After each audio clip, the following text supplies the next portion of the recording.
Olá, seja bem-vindo, seja bem-vinda a mais uma aula de Biologia aqui no Colégio Master, professor Paulo Henrique.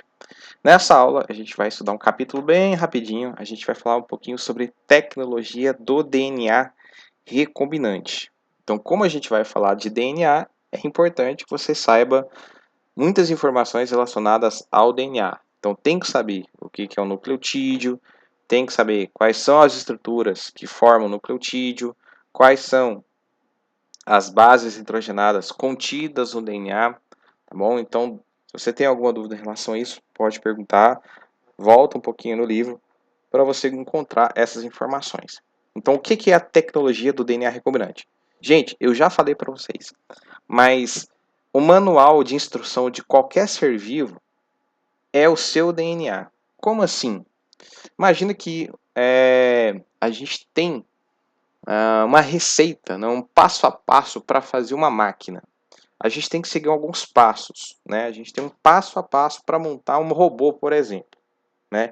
Esse robô ele tem suas características, ele tem uma determinada altura, ele vai ter uma determinada capacidade de, por exemplo, poder ligar a sua câmera para poder filmar os objetos próximos a ele. Ele vai ter uma série de características. Então, existe um manual de fabricação deste robô. Os seres vivos, gente, eles também têm este manual de fabricação. Este manual se chama DNA. No DNA de uma espécie contém todas as informações necessárias para que aquele organismo seja produzido. Então, por exemplo, pega, por exemplo, um ser humano. O ser humano, ele tem dois olhos, ele vai ter uma língua, ele vai ter um coração, ele vai ter duas orelhas, ele vai ter 10 dedos nos membros superiores, 10 dedos nos membros inferiores, ele vai ter um estômago, ele vai ter um intestino delgado, ele vai ter cabelo. Então, todas essas informações, todas essas características estão contidas no DNA daquela espécie. É claro que existe variação. Por exemplo, a cor dos meus olhos, a informação para isso está no meu DNA, isso é genética. Só que a minha cor do olho é castanho, né? A cor do colega, do olho do colega, pode ser verde, pode ser azul. Então, né, forma o olho, forma a cor do olho, só que existe uma variação. Esse conjunto de características, né, dentro do DNA, a gente vai chamar de genoma. Então, o genoma, a gente vai pegar todos os genes que vão compor aquela espécie. Isso é o genoma. Agora, a sequência de bases nitrogenadas daqueles genes, ela varia. É por isso que a gente tem características diferentes. Entenderam? Então, DNA tem relação com as características daquela espécie. Agora, já imaginou o quanto seria interessante a gente poder manipular essas características? A gente poder, por exemplo, retirar uma característica, adicionar uma nova. Já pensou o tanto que isso seria interessante? Pois é. Né? Por exemplo, eu quero retirar do DNA de um determinado organismo vivo esse gene que está relacionado à produção dessa característica. Então, é isso que a tecnologia do DNA recombinante ela pode fazer. E mais do que isso, ela pode misturar DNAs de organismos diferentes, formando um novo DNA. Este novo DNA, este organismo gerado a partir dessa combinação, dessa recombinação de DNA, a gente vai chamar de organismo geneticamente modificado, os famosos OGMs. A gente conhece muito os OGMs lá das plantas, os transgênicos, né? Então, transgênico tem tudo a ver com tecnologia do DNA recombinante. Então, a gente vai estudar essa técnica. Isso é uma técnica, né? Acontece em laboratórios, a gente vai entender como ela se dá, tá bom? Então, quando a gente entende essa tecnologia do DNA recombinante, a gente pode fazer coisas incríveis. Por exemplo, vamos aplicar esse conhecimento para ajudar a espécie humana. Olha só que interessante. Algumas pessoas elas sofrem de diabetes. Né? Existem dois tipos de diabetes, a diabetes insípidos e a diabetes mellitus. Na diabetes mellitus, essa diabetes ela pode estar acontecendo por um erro na produção da insulina. Insulina, gente, é um hormônio produzido pelo pâncreas. E como você já sabe, essa insulina é uma proteína. E para formar essa proteína, você precisa de uma instrução no DNA. Você precisa de uma informação no DNA. Ou seja, no DNA humano existe um gene que vai levar à formação da insulina. essa pessoa que tem esse tipo de diabetes mellitus, ela pode ter essa diabetes por um defeito no gene. Esse gene não está correto, alguma coisa alterou. Então, essa pessoa, né, não consegue produzir insulina corretamente. Aí a pessoa tem diabetes, né? Antigamente, como é que os diabéticos eles tinham acesso à insulina? Eles deveriam, né, ter essa insulina a partir de outros mamíferos. Por exemplo, do porco, né? O porco é um mamífero, então os diabéticos eles dependiam da insulina do porco, né? E para produzir a insulina do porco, tem que pegar o pâncreas do porco, tem um processo muito caro, é muito demorado para você extrair pouca insulina. Então, antigamente, a insulina era muito cara, então poucas pessoas, poucos diabéticos tinham acesso a esse tratamento, então muitas pessoas morriam por causa de diabetes. Hoje em dia esse problema está resolvido. Graças à tecnologia do DNA recombinante, a gente consegue produzir uma insulina humana. Como assim, professor? A gente consegue fazer com que bactérias produzam a insulina humana. Isso mesmo, a gente consegue, através da tecnologia do DNA recombinante, fazer uma bactéria que vai produzir uma proteína humana. Mas, professor, a bactéria não tem o seu próprio DNA, ela não deveria produzir só suas proteínas?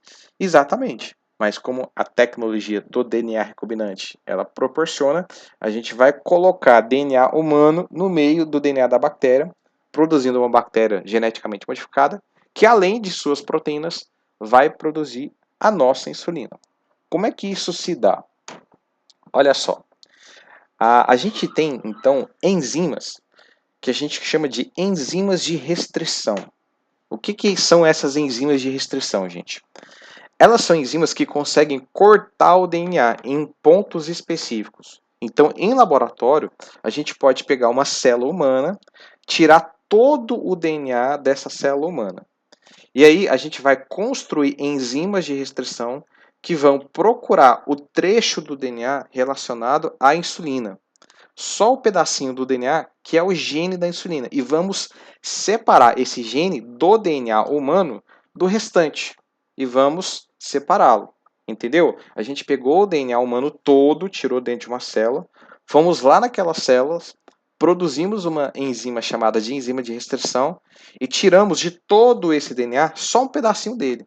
Só o pedacinho que é o gene que produz a insulina. E isolamos, guardamos em um outro local. Então, na figurinha, é isso aqui, tá vendo? Ó? Esses pontinhos verdes aqui da figurinha, exatamente as enzimas de restrição. Elas vêm aqui e cortaram. Aqui, ó, começa o gene da insulina e aqui termina. Vamos imaginar assim. Tá separado, tá isolado, tá bom? Agora, em um outro passo, né, a gente consegue cultivar em laboratório bactérias. E aí, as bactérias, vocês se lembram que são organismos procariontes, ou seja, o DNA das bactérias não tem um local de concentração, né? Fica espalhado pelo citoplasma dela. E aí, dentro da bactéria, a gente pode encontrar pequenas moléculas de DNA em formato circular que nós chamamos de plasmídio. Então, o que a gente vai fazer? A gente vai pegar essa bactéria, né, e vamos aplicar nessa bactéria uma enzima de restrição. E aí o que a gente faz? A gente abre o plasmídio dela, tá vendo isso aqui? Ó? Era redondinho, mas a gente aplicou a enzima de restrição e abrimos o DNA da bactéria. Abrimos o plasmídio. O que a gente vai fazer? Né? Qual que é o próximo passo? A gente vai jogar dentro da bactéria que teve o plasmídio aberto o gene da insulina. Tá vendo aqui? Ó? Nós vamos jogar dentro da bactéria esse gene da insulina. O gene está aberto e o plasmídio também está aberto. Aí o que a gente vai fazer? Uma segunda enzima que a gente consegue fazer em laboratório, a gente chama essa enzima de ligase. Como o próprio nome já diz, adivinha o que a ligase faz? Ela liga. O que ela vai ligar? Ela vai ligar o gene da insulina ao plasmídio bacteriano, formando um plasmídio diferente de todos os outros plasmídios que aquela bactéria possui. Em vermelho aqui na figura é DNA bacteriano, em azul é DNA humano. Então note que esse DNA ele é um DNA recombinado, DNA humano e DNA bacteriano. O que essa bactéria aqui ela é? Ela é um OGM, ela é um organismo geneticamente modificado. E aí o que é mais interessante? Quando essa bactéria ela fosse dividir, ela fosse reproduzir, ela for fazer uma nova bactéria, o que a gente vai fazer com esse plasmídio? A gente vai replicá-lo também. Então, à medida que a bactéria ela vai se dividindo, produzindo mais bactérias, a quantidade de plasmídios que tem o DNA humano, o gene da insulina, vai aumentar. E aí, essa bactéria, a gente vai cultivá-la em laboratório, vamos oferecer a temperatura ideal, vamos oferecer os nutrientes que ela precisa, e aí, em vermelho aqui, ó, ela vai fazer as proteínas que ela precisa para sobreviver. Só que aqui no meio, o que que tem? O gene da insulina. Então, o que que ela vai fazer? Moléculas de insulina humana. Isso, gente, torna o processo de produção de insulina muito mais rápido e muito mais barato, democratizando o acesso deste medicamento para as pessoas que têm diabetes. Olha que coisa louca, olha que coisa importante, olha que coisa massa que através da tecnologia humana a gente consegue fazer. Misturar o DNA humano com o DNA de um outro ser vivo para fazer com que este outro ser vivo, essa bactéria, possa produzir um medicamento que é importante para as pessoas que têm diabetes. Tá bom? Então é assim que funciona a tecnologia do DNA recombinante. Duas enzimas importantes: a enzima de restrição e a ligase. O que a enzima de restrição ela faz? Ela corta o DNA em pontos específicos. Eu isolei o gene da insulina humano desse jeito. Eu tirei o gene da insulina humana do restante do DNA com a ligase. Abrimos o plasmídio, que é DNA bacteriano, também através da ligase. Depois, a segunda é a ligase, né? É só você fazer uma relação com cola. Imagina que a ligase vai colar esse gene da insulina humano e este plasmídio bacteriano, tá bom? E aí, gente, por enquanto, né, essas tecnologias, elas estão bem desenvolvidas, né, quando comparadas, quando elas surgiram, mas o céu é o limite, tá? A manipulação genética aí, ela pode desenvolver muito ainda, tá bom? Então é isso que está tratando no capítulo sobre tecnologia do DNA recombinante. Qualquer dúvida que você tiver, é só perguntar aí na próxima aula online ou mandar lá no Classroom, tá bom? Eu vou deixar os exercícios do capítulo para vocês fazerem na próxima aula, tá bom? Um abração para vocês e até a próxima aula. Tchau!